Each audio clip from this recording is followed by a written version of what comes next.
स्वागत है। आज हम 20वीं सदी की शुरुआत में इंग्लैंड में हुए कुछ जबरदस्त बदलावों को समझने की कोशिश करने वाले हैं। हाँ, और इसके लिए हमारे पास AC वॉर्ड की एक बहुत ही दिलचस्प किताब है, 20th century English literature, progress and regress. बिल्कुल, और ये सिर्फ पुरानी किताबों या लेखकों के बारे में नहीं है। ये एक ऐसी दुनिया की कहानी है जिसके पैरों के नीचे से जमीन खिसक रही सही थी। कहा। तकनीक, समाज, लोगों की सोच, सब कुछ इतनी तेजी से बदल रहा था कि जो कल तक एक मजबूत चट्टान जैसा लगता था, वो रेत की तरह बिखरने लगा। हम बात कर रहे हैं विक्टोरियन युग के अंत की, एक ऐसा दौर जो अपनी स्थिरता के लिए जाना जाता था। और उसके बाद एक नई अनिश्चित सदी की शुरुआत। बिल्कुल, और हमारी आज की चर्चा का मकसद यही समझना है कि वो क्या था जिसने विक्टोरियन युग के उस अटूट विश्वास की जगह 20वीं सदी की बेचैनी और सवालों को जन्म दिया। हाँ, क्योंकि एक तरफ तो विज्ञान और तकनीक आसमान छू रहे थे, और दूसरी तरफ लेखक को ऐसा लगा कि समाज नैतिक और आध्यात्मिक तौर पर नीचे गिर रहा था। ये एक अजीब विरोधाभास है। तो चलिए इसी विरोधाभास की परतों को खोलते हैं और समझते हैं कि उस दौर में असल में चल क्या रहा था। सबसे पहले उस दुनिया की बात करते हैं जो पीछे छूट रही थी, विक्टोरियन युग। किताब में उसे एक ऐसे मजबूत घर की तरह बताया गया है जिसकी नींव कभी हिल ही नहीं सकती थी। जैसे कि परिवार, संविधान, साम्राज्य, धर्म। हाँ, ऐसा लगता था जैसे हर चीज हमेशा के लिए तय है। पर क्या यह सच में इतना स्थिर था या बस एक बाहरी दिखावा था? सवाल बहुत अच्छा है। बाहर से तो सब कुछ शांत और व्यवस्थित दिखता था, लेकिन वॉर्ड के मुताबिक इस स्थिरता की जड़ में एक खास मानसिकता थी, जिसे वो कहते हैं स्वीकार करने की आदत। स्वीकार करने की आदत मतलब विक्टोरियन लोग सत्ता और विशेषज्ञों पर आंख बंद करके भरोसा करते थे। वो सवाल नहीं पूछते थे बल्कि मानते थे। अच्छा, अगर किसी ने डार्विन की थ्योरी को माना तो इसलिए नहीं कि उसने खुद रिसर्च की, नहीं, बल्कि इसलिए कि डार्विन की आवाज उसे ईश्वर की आवाज से ज्यादा भरोसेमंद लगी। तो मुद्दा ये नहीं था कि वे क्या मानते थे, बल्कि ये था कि वो मानने के लिए हमेशा तैयार रहते थे। अच्छा, तो ये एक तरह की बौद्धिक निर्भरता थी। और फिर 20वीं सदी आती और कोई इस निर्भरता पर सीधा हमला कर देता है। यहीं पर जॉर्ज बर्नार्ड शॉ की एंट्री होती है ना? बिल्कुल। शॉ एक तूफान की तरह है।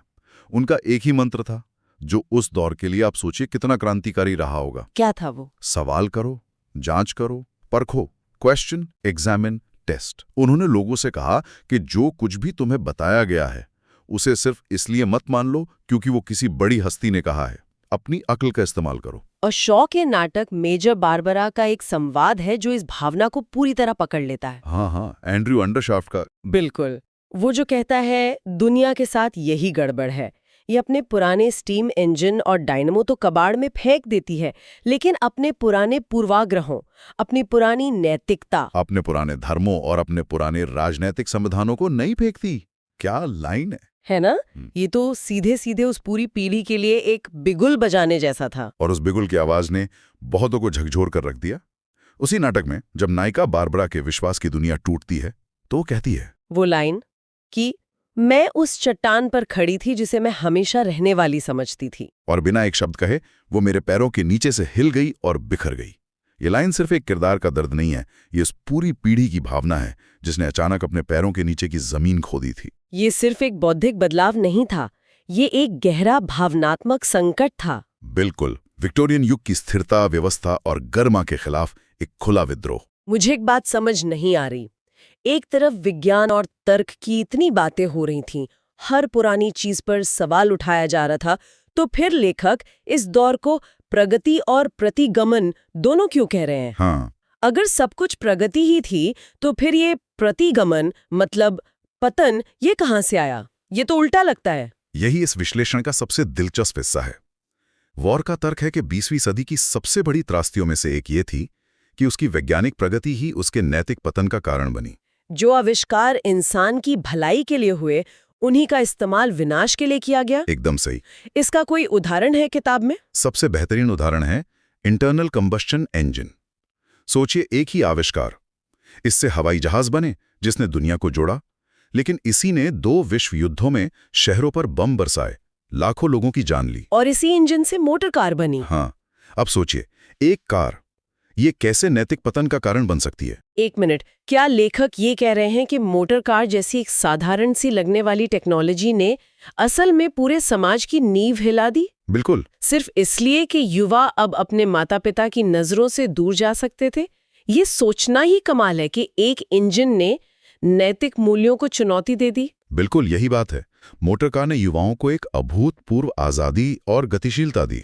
वो पहली पीढ़ी थी जो अपने माता पिता के नियंत्रण से आसानी से बाहर निकल सकती थी। और यहीं से युवाओं का विद्रोह एक बड़ी सामाजिक घटना के रूप में सामने आता है। सही पकड़ा।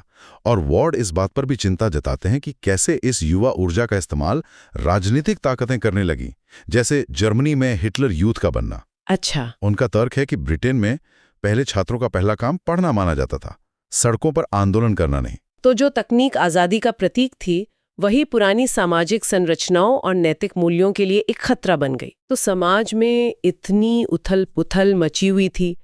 अब सवाल ये उठता है कि उस दौर के लेखक और कलाकार इस सब को कैसे देख रहे थे?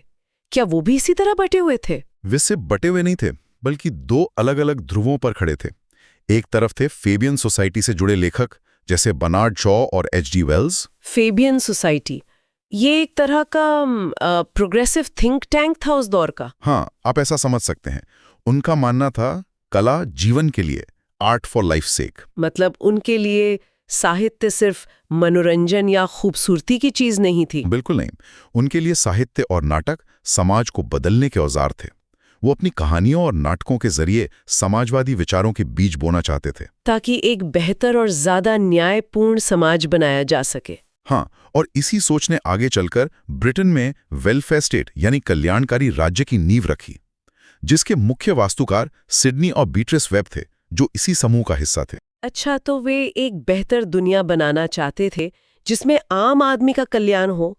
ये तो सुनने में बहुत अच्छा लगता है, लेकिन किताब के मुताबिक उनके इस मॉडल में भी कोई बड़ी कमी थी। हाँ, और वो कमी बहुत गहरी थी। वेब्स और फेबियन लोग कॉमन मैन यानी आम आदमी के बारे में तो बहुत सोचते थे, लेकिन वो समाज के उन लोगों के प्रति लगभग अंधे थे जो असाधारण थे, सनकी थे, या जिनकी सोच भीड़ से अलग थी। बिल्कुल। उनके आदर्श समाज में व्यक्ति की पहचान भीड़ में खोने लगी थी। नतीजा ये हुआ कि कॉमन मैन की जगह मास मैन ने ले ली, जहां हर कोई एक जैसा है, एक जैसा सोचता है। और यहीं पर दूसरा खेमा आता है ना, जो इस भीड़ वाली सोच के खिलाफ था। ठीक पकड़ा। दूसरा समूह था ब्लूम्सबुरी ग्रुप। इसमें वर्जीनिया वुल्फ और E.M. फॉस्टर जैसे बड़े नाम शामिल थे। और ये फेबियन समूह के बिल्कुल विपरीत थे। एकदम। वे कला के लिए, आर्ट फॉर आर्ट सेक के पुराने सिद्धांत की ओर लौट गए। उनके लिए सामाजिक सुधार से ज्यादा जरूरी था व्यक्ति का आंतरिक जीवन, उसकी भावनाएं, उसके व्यक्तिगत अनुभव।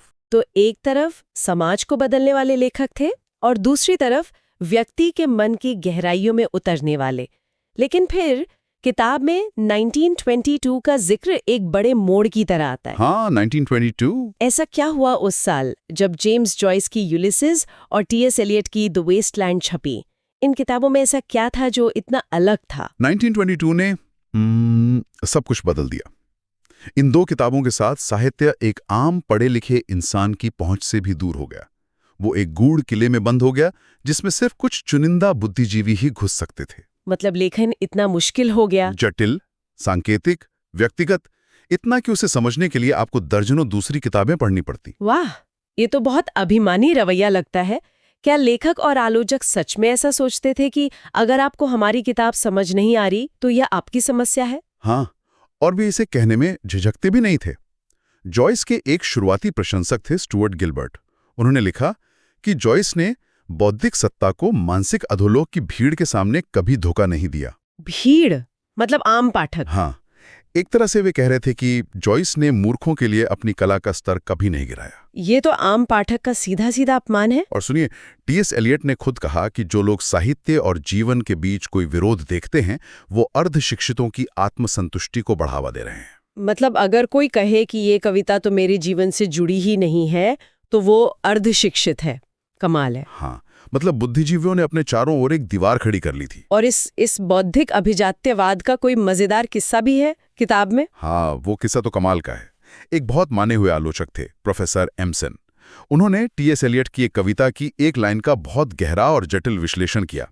बताया कि कवि का इसमें क्या अद्भुत मतलब छिपा है। और मजे की बात तो यह है कि प्रोफेसर ने जिस लाइन का इतना विश्लेषण किया वो असल में एक प्रिंटिंग की गलती थी, एक टाइपो। आप मजाक कर रहे हैं? मतलब एक टाइपो के ऊपर पूरी एकेडमिक थ्योरी बना दी गई। बिल्कुल। कवि ने जो लिखा ही नहीं था, आलोचक उसकी तारीफ कर रहे थे। और एलियट ने क्या कहा इस पर? जब एलियट को यह बताया गया तो उन्होंने कहा कि हाँ, ये गलती थी। ये किस्सा दिखाता है कि अकादमिक आलोचना कितनी ज्यादा आम जीवन और अनुभव से कट चुकी थी, अपनी ही बनाई हुई दुनिया में जी रही थी। बिल्कुल। हाँ। इसी प्रवृत्ति को वार्ड ने एक बहुत तीखा नाम दिया है, बौद्धिक अंतःप्रजनन, सेरेब्रल इंसेस्ट। बौद्धिक अंतःप्रजनन। लेखक ने बहुत कठोर शब्द इस्तेमाल किया है। इसका मतलब क्या वे ये कह रहे हैं कि ये बुद्धिजीवी सिर्फ एक दूसरे के लिए लिख रहे थे और बाहरी दुनिया से उनका कोई लेना देना ही नहीं बचा था? एकदम सही। एक ऐसा बंद दायरा जहां नए विचार बाहर से नहीं आते बल्कि अंदर ही अंदर घूमते रहते हैं और अंत में कमजोर और अप्रासंगिक हो जाते हैं। तो आज की इस चर्चा को समेटे तो हमने देखा कि कैसे 20वीं सदी की शुरुआत में विक्टोरियन युग की स्थिर और भरोसेमंद दुनिया बिखर गई। हाँ, पूरी तरह से। वैज्ञानिक प्रगति एक दोधारी तलवार साबित हुई। उसने सुविधाएं भी दी और विनाश भी लाया। बिल्कुल। और साहित्य, जो समाज का आईना होता है, वो भी दो फाड़ हो गया। पहले वो सामाजिक सुधार का एक हथियार बना और फिर कुछ ही सालों में वो आम इंसान से इतना दूर चला गया कि बुद्धिजीवियों के एक छोटे से किले में कैद होकर रह गया। बिल्कुल।